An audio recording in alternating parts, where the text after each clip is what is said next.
3, 2, 1. Welcome to Breaking Balance.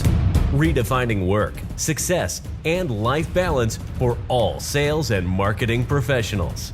They are international speakers and coaches straight out of Jersey and the home of Spark Tank Media. Here is your host and co-host, Jeff Lobb and Nikki Brand. Hey, what's going on? Welcome to another awesome episode. Breaking Balance, Nikki Brand here. Hi, everybody. We've got an awesome guest today. We're trying to bring on some amazing people from around the country.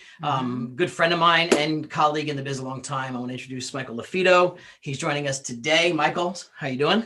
I'm doing well. Thanks for having me today. Thrilled. So real quick, I'll let Michael do his own intro, but Marketing Luxury Group. Mike and I go way back to speaking. How long ago have we've been speaking on the circuit? Probably, was it 10 years ago? Yeah, it was probably 10 years ago now. Years ago? Sales, marketing. And when I met Michael, it was all about how do you be outside the box? Like, how do you be creative? And Smart. It was what I enjoyed about working with Mike, and he's up in the Chicagoland area. But what's cool about what you do, Mike, is the luxury market you're in is a lot of wow.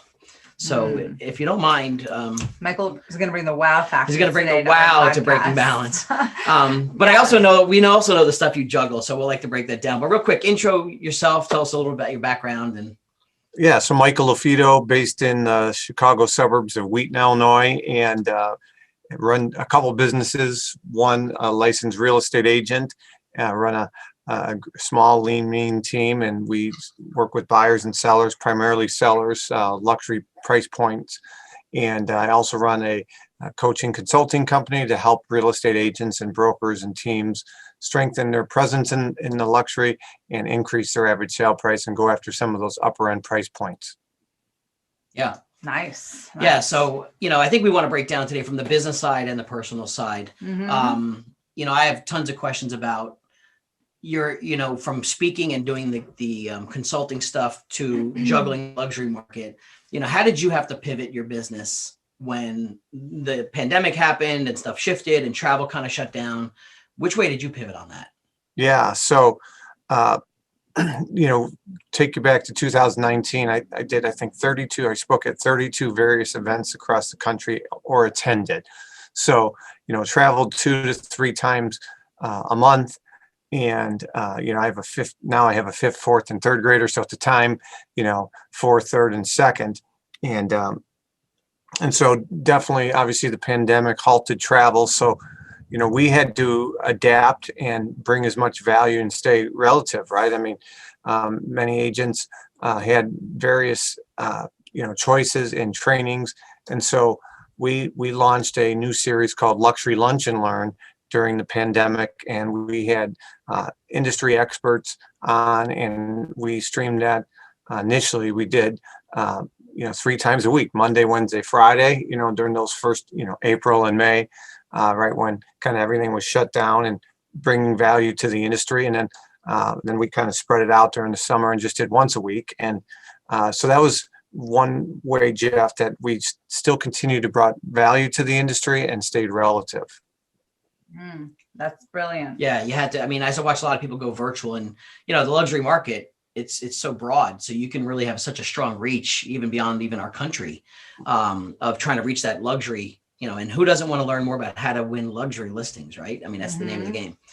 So yeah, I mean, my message, usually resonates with most real estate agents, which is a commission-based industry, is how to increase your average sale price. And so that's kind of what we teach in our books and our designation. But most agents, in between the years, they have limiting beliefs, and they held themselves back many times as to, why they don't do any lead gen or prospecting or go after some of those upper price point properties. Yeah, I think it's the limiting belief is, the fear of not knowing they can do it. They feel they lack the skill. They feel they lack the marketing. I think it's a huge business impact of where their limiting beliefs are. I like that word. It's the perfect choice. Yeah, sure. That speaks my language. I definitely agree with you, Michael. I feel what you did to almost reinvent for 2020 was showing that agents still can have quite the success rate, even though you had to pivot to virtual. I think the luxury lunch and learn is fabulous. And I bet a lot of people really took from that.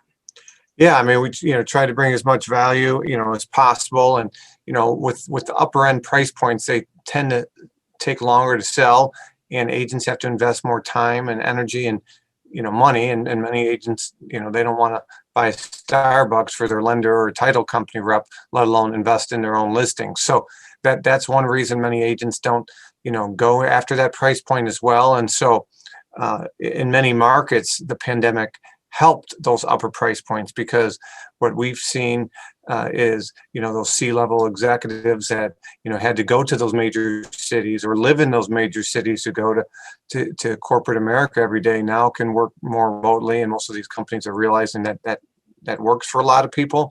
And so those outlying suburbs with land and good schools, they've benefited. So not just in Chicagoland, but through my podcast and the various connections I have, we're definitely seeing those upper price points healthier than they've been, in a decade in most of those outlying areas.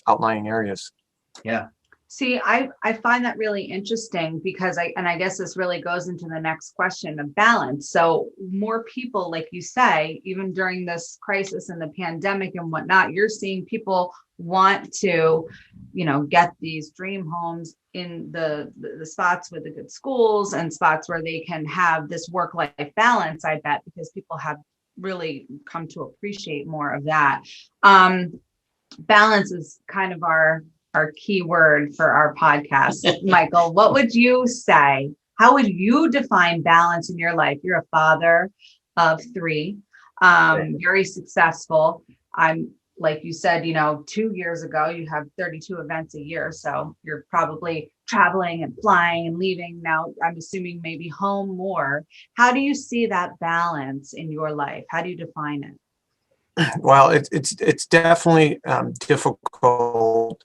I'm an entrepreneur, and I'm on a lot, right? So on means you're always thinking about what's next, and how can you optimize, and how can you convert, and how can you meet your goals. So I'm definitely a high strung that way. So for me, work-life balance has always been a challenge, and getting as involved and making commitments to your kids and your family, i.e. Committing to coaching, right? So, the team needs you. You can't skip out, committing to coaching. I love going to my kids' basketball games. I'm not coaching right now, basketball, but, I love watching them compete. I have the good fortune to be able to, take them to school each morning and pick them up. And that's a choice that, I've made, and it's brought me closer to them. But there's definitely that work-life balance, and having a partner, my wife, who understands my job and understands that, hey, on a Saturday, we might have to go to one of these mansions that I'm representing to be there for a showing in a heartbeat. So, you definitely need to have a significant other, a partner that's supportive, because it could be a lot more stress on the relationship, on the family, if they're not. Yeah. We were just talking about that earlier. I think, and this is so relevant to our listeners out there who are trying to balance their success in work and then their success in marriage. And, a big part of this podcast is, what is that secret and how do you do it? Because you see so many either end up in divorce or end up, just trying to, it's constantly this. And, I think what you said on finding someone who understands you, and I'm assuming it's kind of got to go back and forth. You probably have to understand where your wife is coming from. She's probably balancing more with the kids and running around when you can't, right? Yeah, I'm a big believer in a couple things. So I'm a big DISC personality guy, but I'm also, there's a book out there by Gary Chapman called The 5 Love Languages. And that's my book. I love that book. I just said push the button. I love that book. It's true. I mean, if you don't mind sharing, what is your love language, Michael? Yeah. So for the listeners out there, there's five primary love languages. So mine happens to be words of affection and physical touch, right? And so my wife's is acts of service and time, and so you need to communicate, and you need to love your significant other and your kids too. Your kids have different love languages. Our church taught a lesson on the five love languages for kids. So I have three kids. Each of them have different love languages. So, just like if you've coached sports, you can't coach kids all the same way. You can't yell at all the kids. Some kids need, put your arm around them and encourage them, pat on the back. Others need the motivation. Others need a kick in the rear end. And so, parenting is a lot like, running a team is a lot like just a marriage. So there's a lot of ups and downs, and that balance is difficult. But I do feel like if you understand the personality types and love languages, you'll get each other, you'll get through to each other better, which helps. Yeah. Recipe for success Oh right yeah. there. I mean, I'm look, we know things can come unraveled very quickly in this business, right? Things, stress, problems at work, kids issues, all sorts of stuff going on, and just day-to-day stuff with who's being homeschooled, who's at school, Sure. who's having an issue at school. Mhm. And then you're trying to juggle customers and clients that are arguing over something about a house. Right. I think you hit the nail on the head. You said, especially like I look at coaching kids very similar to coaching adults. Like they're all a different personality, and you cannot just yell and scream at them the same way, thinking they're going to perform and get the best of them the same way. Yeah. Everyone has a different way to push and motivate for the best results. True. Huge thing. I'm glad you said it. And I know, so you coach football, right? So yeah, I coach. I coached college football for a few years and high school football, and now I coach my kids, youth football. Did you ever think you'd have that level of patience again to be able to do that at the younger level? And it's sometimes more, it takes more patience, right, with your family and your loved ones. So like even with all that, even knowing my wife's love languages and her knowing mine, right, there's times where you agree to disagree, and I'm the type where I voice my frustration sometimes loudly, whatever, but then I can move on. It's like, all right.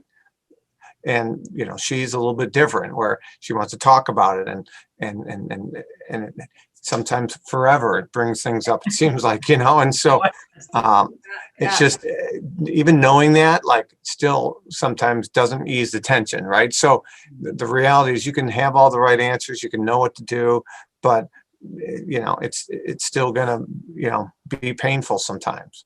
100%. Yeah. I think it is. Well, that's the rhythm of, with marriage and, work and trying to figure that all out. I think it's so key just to acknowledge that understanding your loved one in those intimate ways really will help a marriage and work-life balance. Like it really will, knowing the buttons. And like you said, sometimes the buttons are still pushed. Sometimes they still, trickle down for a few days. I mean, that's like reality of life. It happens in my house too.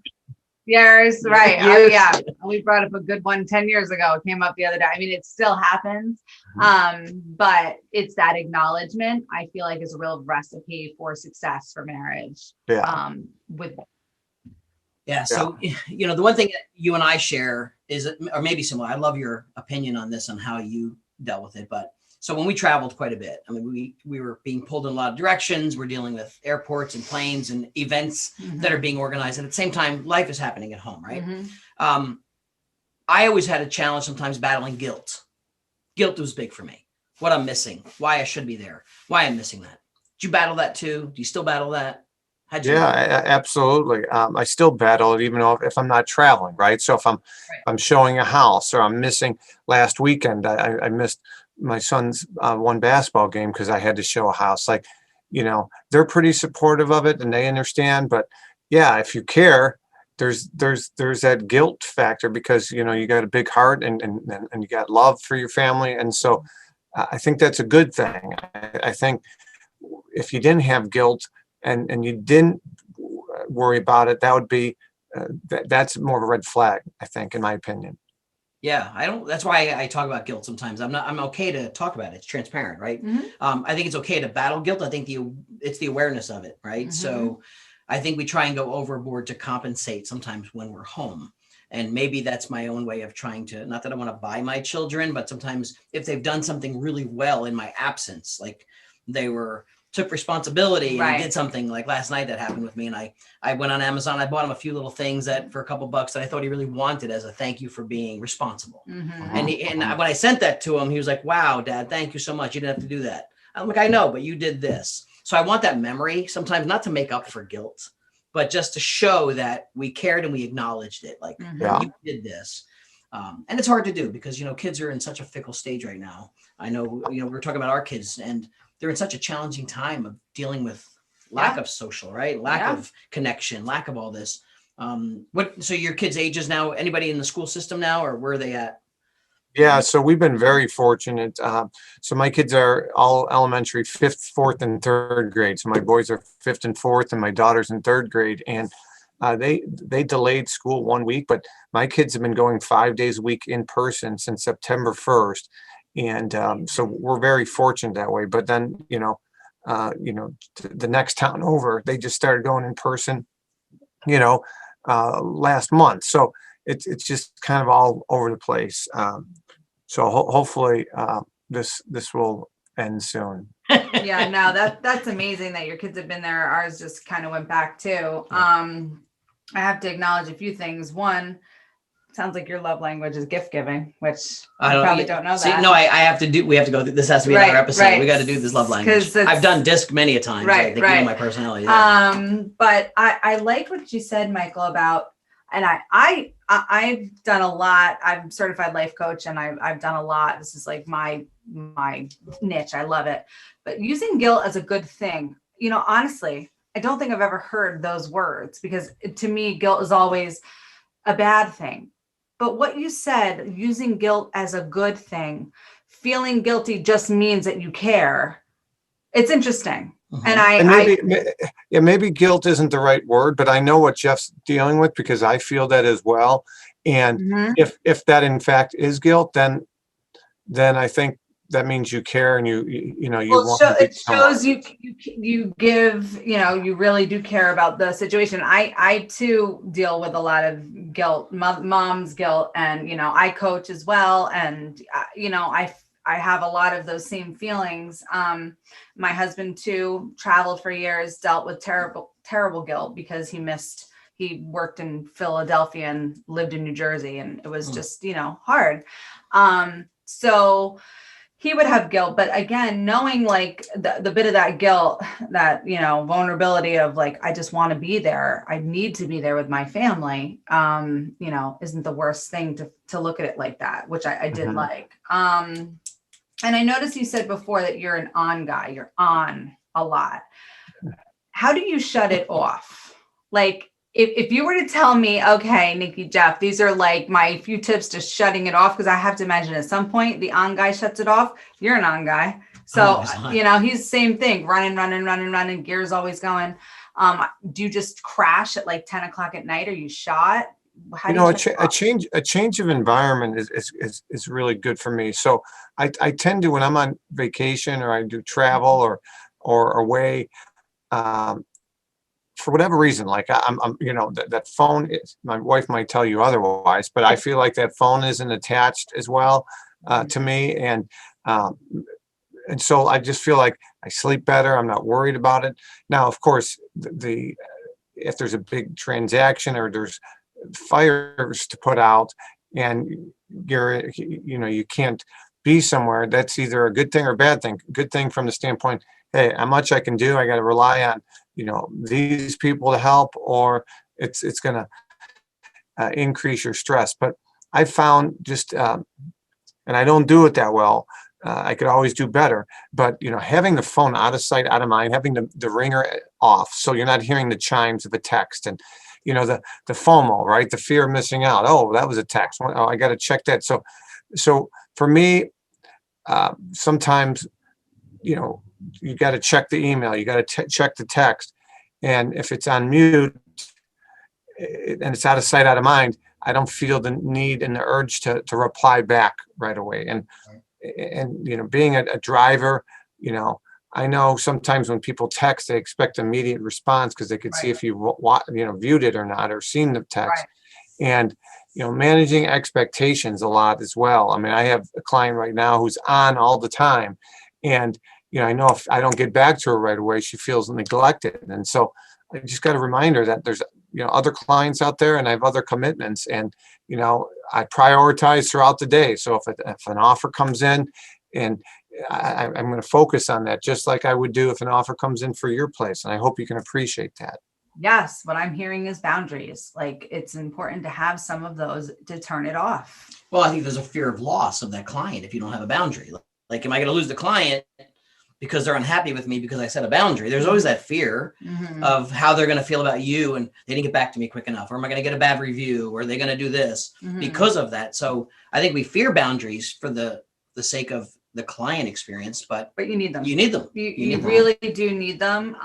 And I think, like what you said, even turning the ringer off, that's a great tip. It's funny. We just spoke with another, we had a fabulous guest on a week or so ago who we talked about the phone. The phone came up again. This seems to be like an underlining thing for fast-paced specialists in the world of business, is the phone. Like, it's just we're burdened by the phone. And to turn your ringer off is respectful. Say dinner time, like, we're having dinner, we're actually home.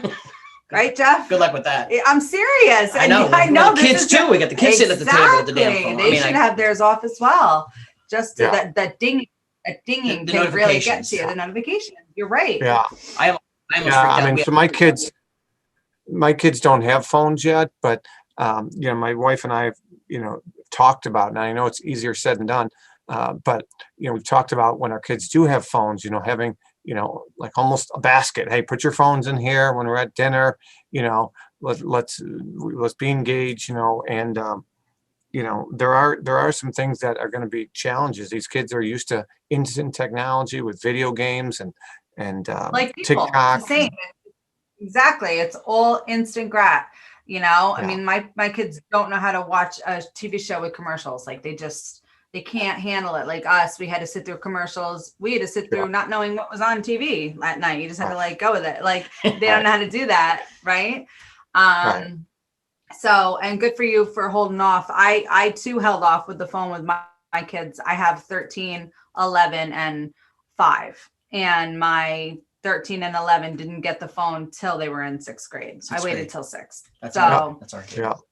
And wasn't easy because they were the last ones and everyone else was doing their thing. But I felt like I needed a little Actually, bit of that. I think schools are driving. They said that as soon as they move up to 6th or 7th grade, schools require them to have it to do some of for Google Docs and Google this and presentation. So I'm like, now the school's got, I'm trying to fight this battle, and you're trying to tell them they need it now. Right. So, new iPhones. It's crazy. So back to some of your listings, I think there's a lot of wow factor in some of the luxury stuff you talk about, and some of the luxury listings. We were looking at some of your listings you've either sold or you're marketing, and that's awesome. 15 million, 8 million, 20 million. Any fun stories about, whether it was a celebrity that you could talk about, or some fun things about luxury that you can share on a property that you either sold or were marketing? Any cool stories that come out of that? Because I got to believe there's always that big stuff that's happening with there's been some pretty fun stories on properties. This one that I'm still marketing was on the TV show Empire, and which it was the main character Terrence Howard's house on the TV show, and they used it as the backdrop, and it was on Fox for 6 years, and the 5th season premiere, they filmed it in August, and I was there for it, and it was like a movie set. It was pretty cool. And while they were filming inside, I was out by the pool. It's a beautiful pool, and I did a Facebook Live out there, and the guy came out, one of the producers, and he's like, "Hey, man," he was cool. He wasn't mad or anything, but he goes, "We got this whole grounds of 8 acres mic'd up, and we could hear you inside." And he's like, "We got to redo that scene." So I was like, "Oh shoot," that was pretty fun. But Demi Moore was on that season, so Demi Moore was in the same room with me, and some of them that was pretty cool. but yeah, we've done some pretty cool events at our properties. I did this event where this exotic car club stopped at my listing, and they did this little talk and scavenger type hunt thing, and there were 40 exotic cars there. I mean, it was like probably $10 million worth of vehicles. It was ridiculous. So there's some fun things. I tell real estate agents here, but most people know ROI is return on investment, but the second type of ROI is return on impression. And you're definitely going to get a lot more likes and comments and that sort of thing from your $1 million, your luxury, and it's all relative. I did this training, I'm Matt Fagioli from the Explode conference. I did this training in Kokomo, Indiana, and an agent came up to me and said, Mike, she goes, we don't have $1 million plus properties here, so I was hesitant to come to your training, but our average sale price is $80,000. But I teach for our class, luxury pricing is all relative to that given market. So we talk about luxury home pricing being 3 times the average sale price for that market. So 80 times 3, 250. She goes, we have a lot of 250s and 3s, some 4s and 5s, but we just don't have $1 million. So it's really all relative. You don't have to be a Beverly Hills or Cape Cod agent to sell luxury. That's just false. That's a really good. That's a really. I do know we run across that quite a bit. Where what is the definition of luxury? People look at this as being like a town or location, but in your market, like I said, if your average is this, and yet so at 250, 300 still needs that level of expertise because it is way above the norm, and you've got to get creative in your marketing. And I know that's one thing you've been known for many, many years, which is one thing I value about working with you is the creativity. Like getting the car club to come by and having that, that's like getting all this pool of money and vehicles and impressions, not only potentially for them to potentially be buyers, but look at the traction you're going to get to that listing by all of their friends and influence. Yeah. Right. So those unique ideas that most people put it on, do photography, boom, done, and then wait and hope. Right. And there's no such thing as. Yeah. Most people are reactive, right? They throw it on the computers and they wait for somebody else to sell it. And, I come from the market where Chicagoland's been a buyer's market in those upper price points for years. And so I couldn't do that, right? Like if I don't get paid to list homes, I get paid when they close, right? So you had to be creative. You had to be aggressive. I'll never forget, I had an agent from California reach out to me, and he was frustrated because he had these listings that aren't selling. They've been on for so long. They've been on for about 30 to 60 days. And I about spit up my coffee thinking, that's it. Some of these properties we represent are on for a while. So you definitely, as an agent, need to diversify your clients you work with, because if the lower price ones are selling, you have to diversify a little bit, but adding some of those high-end ones, because I do believe the fastest way for an agent, a broker, a team leader to get instant credibility from their database and their sphere and people that know them, like them, and trust them. And matter of fact, people that don't even like them or know them that well, is you land and you consistently land those high-end and trophy listings. I mean, I had someone on my kids' baseball team that I didn't even know that well, and I didn't even think they knew I was in real estate, and they're like, oh, I saw you got that one listing, I jogged by it on the Prairie Path. And it's like, if that was an average price property, they probably wouldn't notice, but because it was a significant, unique property, people take notice. Yeah, that's great. Do you ever bring the kids out there, some of these homes, on your show? Oh yeah, my kids. It's funny, the kids will ask what price it is and stuff, and they're like, man, like I don't think that's worth $7 million. Like, and they're not snotty about it because their houses are way bigger and nicer than ours. But they kind of, they're getting used to it. So yeah, they've been in a lot of my videos and stuff, and it's fun. It's fun. That's awesome.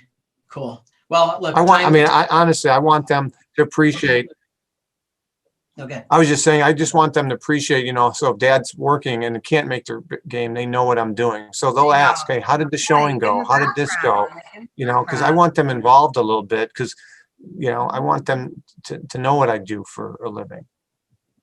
That's right. I think that's the important part is when you say daddy's working or daddy's at work, they know what that means now. They know Right. the flow of it. They understand it. And then sometimes I think they'll even brag to their friends about it too. Like what mommy and daddy do or Yeah. whatever it is. Yeah. I think they like that because they feel involved. And I think in general, in today's world, and maybe this will be the wrap up conversation is people just want to feel part of the solution. They want to feel part of they want to feel like they matter. Right. Mhm. And when you can bring the kids in and the family in and show them the process. Mhm. I know you had your daughter here last week too. She was checking Yeah. out the studio and Mhm. like, just what do we do to make them understand? And a lot of it's wow factor because they don't see this part of life. Right. Right. So bringing people out into your world a little bit, Yeah. I think makes all the difference in the world. Yeah, no, absolutely. I think, Michael, you've given so many interesting takes for someone who's obviously very driven and successful, really worked your way. You've done so much in your career, and then, managing to